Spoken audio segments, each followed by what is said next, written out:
The scene is the best part of 3,000 years ago. It takes place just outside of the ancient capital of Samaria, a city under lockdown. The situation is absolutely desperate. There's no economy left at all. The city is surrounded by the army of the regional superpower from what is now Damascus in Syria, the Aramean army. Everything that could possibly be wrong is wrong. And the scene is one where four people are stuck outside of the besieged city. There's famine everywhere. Nobody's going to live much longer. And these guys are in a severe form of social isolation because they have a skin disease, which means that people will not allow them social contact. They have to remain distanced. And they have no options left. They're rejected by their own people.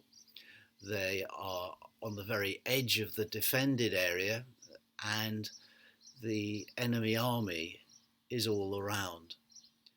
The king has lost control, basically, and desperate to keep hold of power, he's looking to scapegoat somebody for the situation. He chooses God's prophet, Elisha, kind of senior religious figure of the time, and decides it must be all his fault and everybody needs to blame him.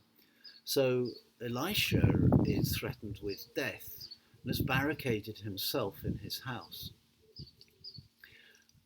In that situation, he has promised the king that the desperate scene will not even last another 24 hours. There's going to be a whole new situation where instead of famine, there's about to be plenty. Now, that's not our situation with coronavirus at all. We are not that desperate. Nobody in our community is starving as a result of it. And neither is tomorrow going to bring an end to the whole scene. But the situation of social isolation, of desperation, is a little bit familiar to us. Now, there were four men with leprosy at the entrance of the city gate. They said to each other, "Why stay here until we die? If we say we'll go into the city, the famine is there and we will die. And if we stay here, we will die. So let's go to the camp of the Arameans and surrender. If they spare us, we live. If they kill us, then we will die." At dusk, they got up and went to the camp of the Arameans. When they reached the edge of the camp, not a man was there.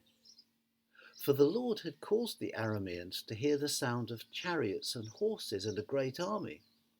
So they had said to one another, "Look, the king of Israel has hired Hittite and Egyptian kings to attack us." So they got up and fled in the dusk and abandoned their tents and their horses and donkeys. They left the camp as it was and ran for their lives. The men who had leprosy reached the edge of the camp and entered one of the tents. They ate and drank and carried away silver, gold, and clothes and went off and hid them. They returned and entered another tent and took some things from it and hid them also. Then they said to each other, "What we're doing is not right. This is a day of good news, and we are keeping it to ourselves. If we wait until daylight, punishment will overtake us. Let's go at once and report this to the royal palace."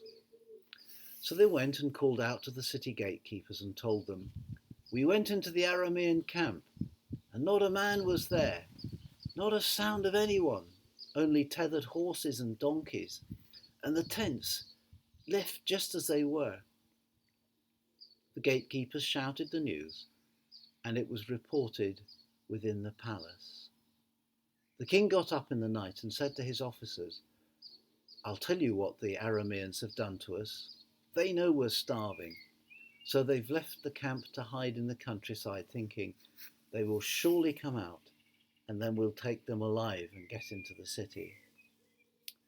Well, that's led on to the army officer in charge suggesting they send out a little recce party, which they did, found things just as the four lepers had determined. There was an absolute stampede as people left the city to plunder the camp, to eat and to drink, and to get items of clothing and weapons of war, anything they could sell. And the siege was lifted, and once again people could pick up their lives somewhat as it had been before. That reading came to you from 2 Kings chapter 7.